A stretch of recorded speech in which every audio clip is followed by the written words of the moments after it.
Nagluto tayo ng kanin. Kalat ang kusina. Daming trabaho. Kakasuha.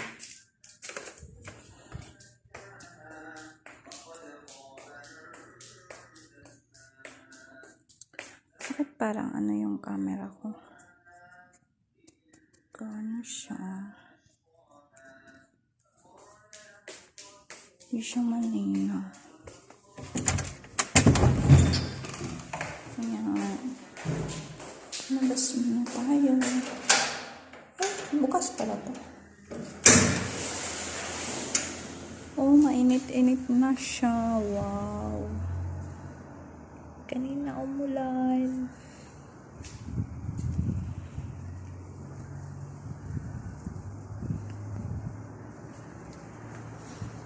Wait lang.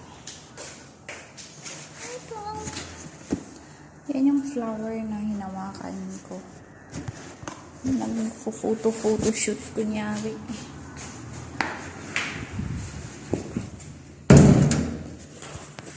Sarado na natin, guys. Ang dami ng sugat ng kamay ko. Puro luto sa mantika. Oh my gosh. Ako na talaga. Yung sala namin noong gulo-gulo. Kakaligpit ko lang pero tuwa. Ayun na naman. Grabe. Ay. Mga tao na to. Para sa coffee, pag nagtimpla ng kape dyan, ginagawa. Lalagay po natin ito dito sa loob. Kasi, makakasyada. So, kalat ang aming bahay. Nakakapagod maging lipin. Inshallah. Makarap sa buhay. Pero bahala na, at least marangal yung trabaho natin, guys, ha? Ayan.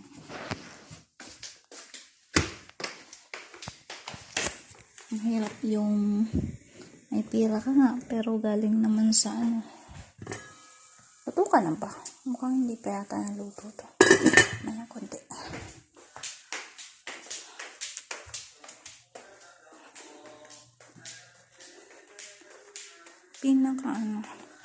Ang ganda-ganda ng flower na to. Akala mo totoo pero plastic lang. Gusto ko ng ganito sa bahay. Tsaka yan. Ayan.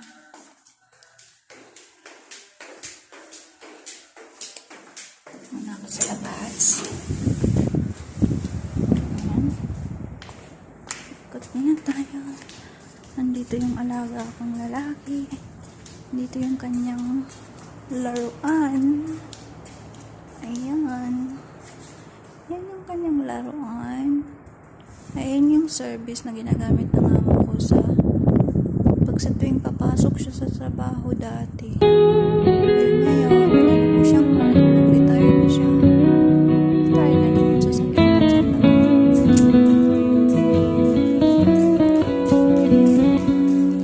Hello, ang cute. Dahil ito, maliit pa. Ayan. Tsaka to maliit pa. Dinidiligan ko pa siya dati. Tsaka to, dati, dito pa yan. Tapos nung time na medyo mahaba na siya, umaakit. Tinalian ko na lang siya papunta doon para gumapang siya doon. Tsaka ayan, gagapang doon. Kasi pag gagapang siya papunta dito, kawawa, mamamatay, masasagasahan lang ng sasakyan. So tinalian ko siya, lagyan ko ng sungkod. Tapos yan, ayan, yun, nakakabit. Pero bumaba siya ulit dito, hindi ko alam paano pa yan. Hindi yan. Ayan, malaki na. Tapos ayan dyan, makalat. Hindi ko na tinatrabaho. So, dito Dito guys, pag gusto mong mag-relax, ayan, dito ang magandang ano. So, ayan na nga po yung pinto na binuksan natin kanina. Diyan. Maganda dito kasi pag nag-relax, lalo na ngayon mahal.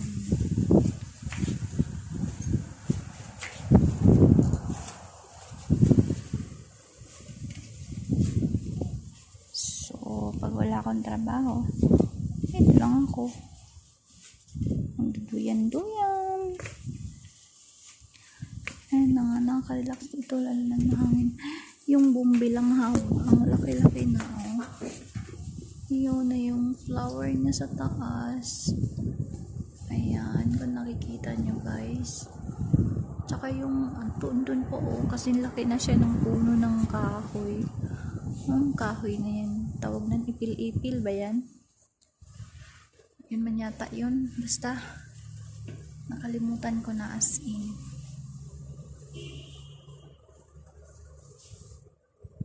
So,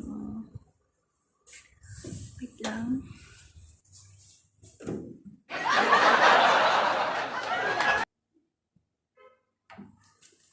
Tao dito.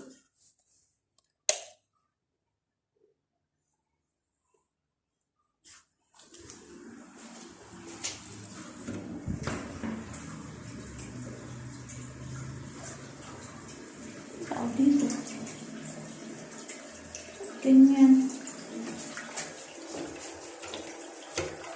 Ay. Roasted na. Mga araw. Ay, shit. Ano ba? Ayan. Ito yung bodega ng aking alaga. Ano dito pagka dito sila umiinom ng gawa. Dito sila kukwentuhan. Upo-upo sila dyan. Tapos basta yung TV kasi kinuha, nilagay dun sa kwarto ng alaga ko. So, ayan.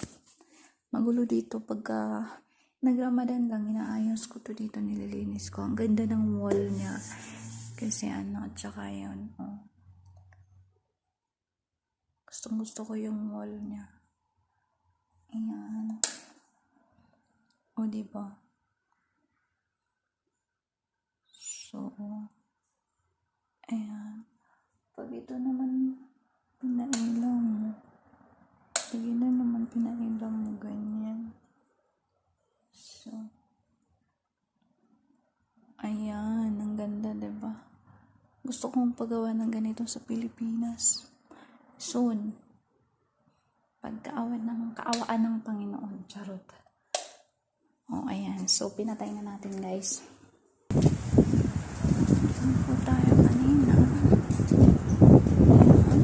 Diyan. Tapos, balik na po tayo sa ating kaluluwa. Balik na tayo sa bahay. Sasakyan ng amo ko. Nandun sa labas yung isa. Yung isa naman, hindi nala niya. Hindi ko alam kung saan yung limang merda.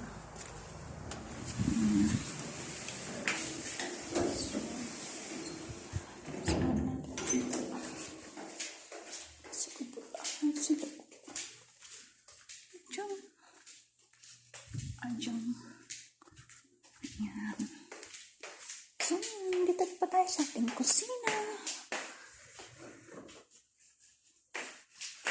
Ay, naku Lord. Ang daming gawa. Hindi pa ako matapos-tapos. Nagutom ako pero wala nang makain. Ayoko na kumain ng cream. Kasi ayokong tumaba lalo. Charot. May mga biskuit naman dito kaso ayoko lang talaga. Kain na lang tayo ng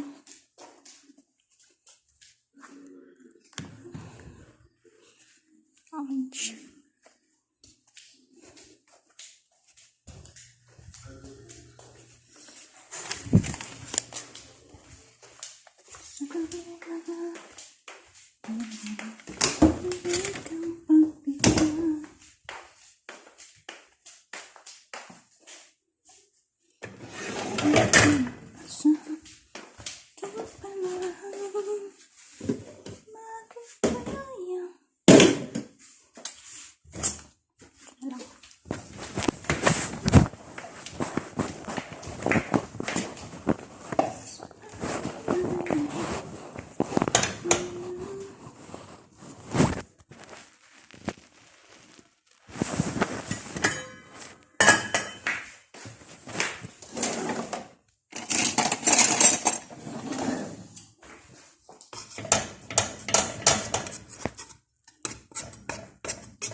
Ayan. Hindi magkakasya. Kaloka. So, kailangan natin siyang medyo maliit.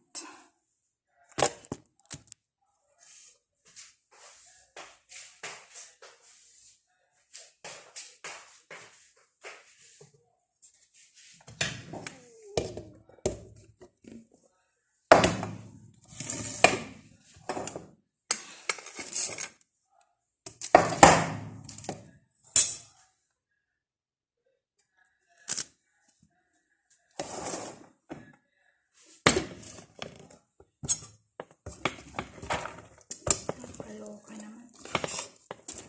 Ganun.